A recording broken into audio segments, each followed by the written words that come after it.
La última forma de cálculo, la que normalmente utilizamos, la más amigable y la más fácil de resolver, porque con eso tenemos prácticamente todos los datos necesarios, es a partir de las potencias. Así que vamos a elegir carga por carga, vamos a ver qué potencias tiene. Recordemos que las potencias activas son raíz de 3 por u de línea por i de línea por el coseno de phi. La potencia reactiva es la raíz de 3 por u de línea por i de línea por el seno de phi. Y la potencia aparente es raíz de 3 por u de línea por i de línea. Cualquiera de sus variantes, así, vectorial, con el conjugado, de la forma que se les dé la gana, es funcional a lo que queremos hacer, que es una suma vectorial. Queremos sumar todas las potencias activas, todas las potencias reactivas y después con eso sacar el vector potencia aparente. En este caso, en la primera máquina, lo que tengo es la tensión de línea, lo tengo, así que puedo calcular, por ejemplo, P. P, ¿cómo sería? Sería raíz de 3 por la tensión de línea, que son 380 volts, por la corriente de línea, que me la están dando aquí, que son 5,09 amperes, por el coseno de phi, que también me lo dan, es dato, por 0,81, y esto me da un valor de 2,7 kilowatts. Entonces Q será U raíz de 3 por U de línea por I de línea por el seno del ángulo cuyo coseno es el 81, que es 35,9 grados. 1965 volt ampere reactivos.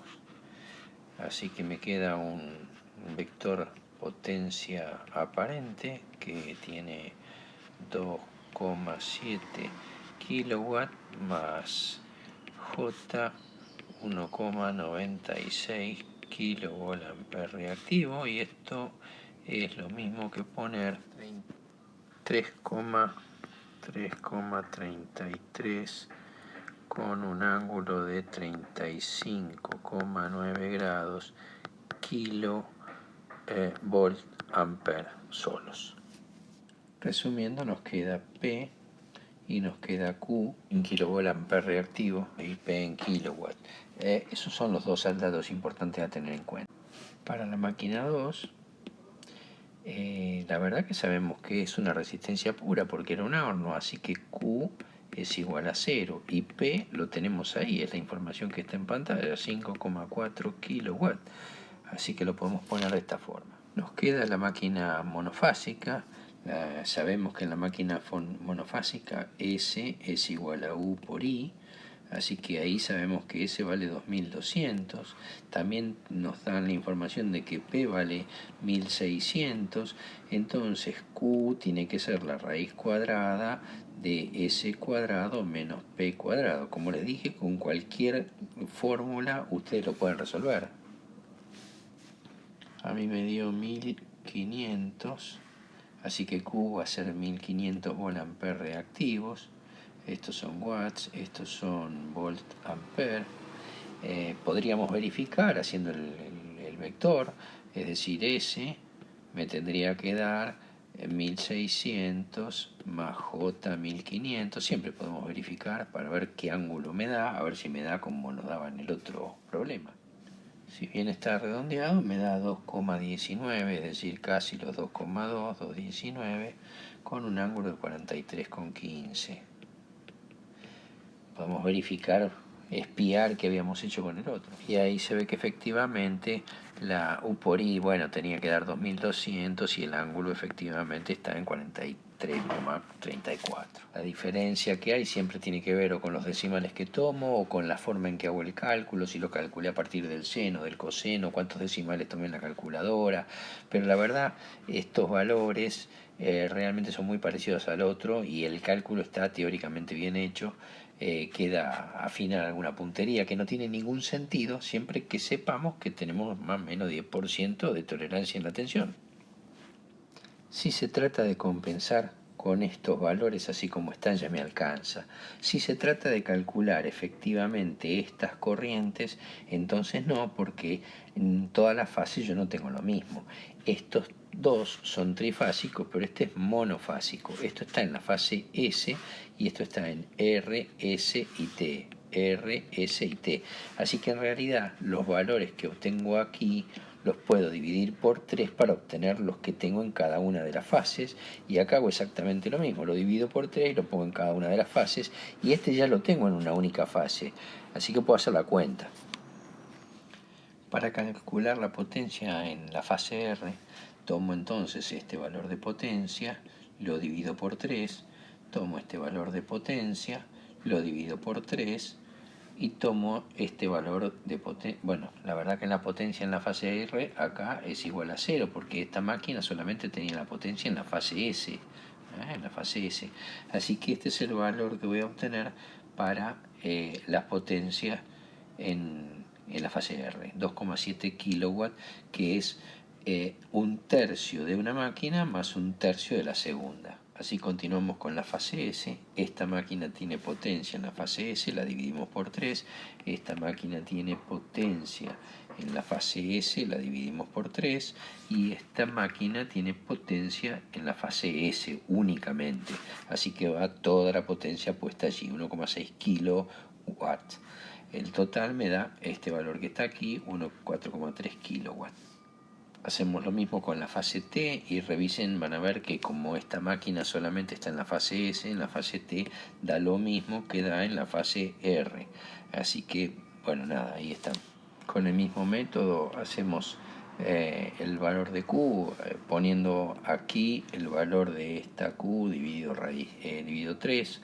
Después, bueno, esta vale 0 y en la fase R este Q no existe porque este está en la fase S, así que nada, me da 650 VA reactivos. Con estos valores podemos sacar las distintas potencias aparentes, teniendo cuidado de no calcularlas antes sino calcularlas después, porque es un tema vectorial. Acuérdense que yo puedo hacer la sumatoria de las P por un lado y la sumatoria de las Q por otro lado, y después tengo que hacer que la S sea igual a la raíz cuadrada de la sumatoria de la P más la sumatoria de la Q, cada una al cuadrado. Lo que no puedo hacer es hacer la sumatoria de las S en forma no vectorial, tienen que ser vectoriales, es decir, tiene que ser con módulo y con ángulo. Así que la mejor manera es parte real con parte real y parte imaginaria con parte imaginaria. Entonces en la fase R, la S de la fase R va a ser la raíz cuadrada del P cuadrado, que será 2,7 kilo K al cuadrado, más 650 al cuadrado. Y esto me da 2,77 kilovolt ampere. Para la fase S es la raíz cuadrada de 4,3K cuadrado más 2,15K y esto cuadrado, y esto me da 4,8 kilovolt ampere. Fíjense que para la fase T necesariamente va a ser esto al cuadrado más esto al cuadrado, raíz cuadrada, que ya lo hicimos, y entonces me da 2,77 kilovolt ampere. Eso significa que para las fases R, S y T tengo que resolver cuánto vale cada uno de estas corrientes, que era lo que yo quería obtener. Como ahora hemos convertido estos valores a valores monofásicos, es decir, uno por cada fase, en realidad este valor S vale U por I, ya no tiene más el raíz de 3, porque para cada fase se comporta como monofásico. Es decir, para la fase R yo voy a tener que calcular únicamente el valor de U por I, pero ¿con qué tensión? Con la tensión de cada fase, es decir, con los 220 volts que aparecen entre la R y el neutro, con esta diferencia de potencial de 220 volts. Así es como aparece este valor y me da la corriente, que en módulo vale 12,6. Con la misma expresión qué pasa en la fase R y qué pasa en la fase T. Y fíjense que obtenemos 12,6, 21,8, casi 22. Alguno me va a criticar, profe, no le dio, qué sé yo.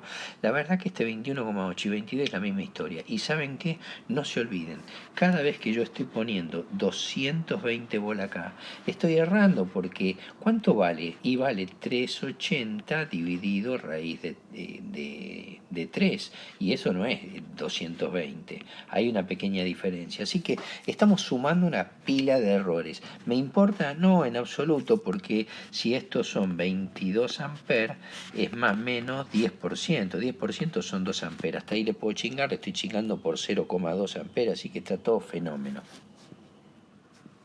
Todavía me quedan un par de dudas a resolver. La primera que se me ocurre es, pero ¿y los ángulos? ¿Qué pasa? ¿Qué onda con los ángulos? Porque acá yo tengo nada más que los módulos. Tengo los 12,6, los 21,8, el 12,6, pero ¿qué pasó con los ángulos?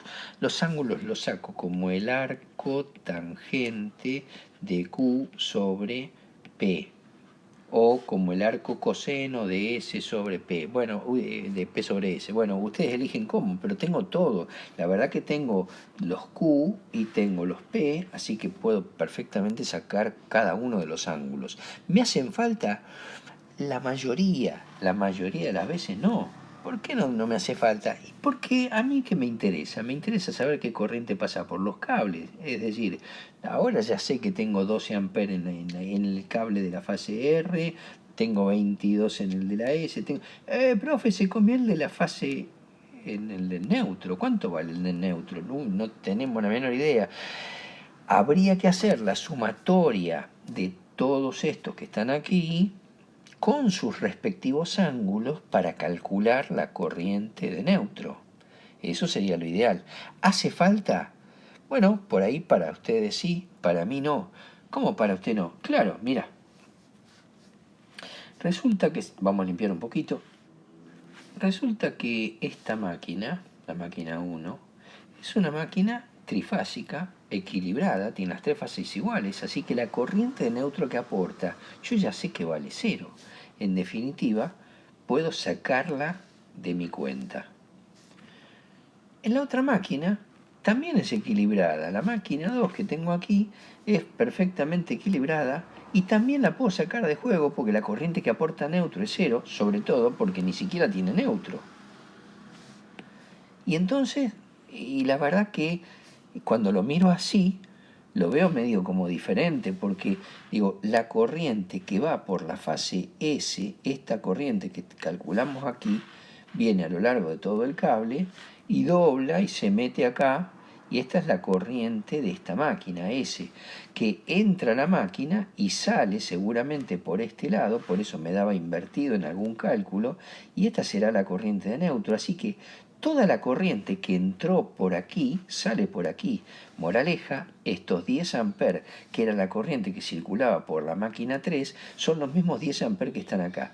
¿Qué tiene diferente? 180 grados en la consideración del ángulo, solo porque yo tomé estas convenciones, los dos entrantes. Y entonces la I de neutro es menos la I de S. Es decir, yo ya sé, sin hacer más nada, que la corriente en el neutro van a ser esos 10 amperes, que es justamente la corriente que hay de desbalance en el neutro por tener un sistema que no está perfectamente equilibrado.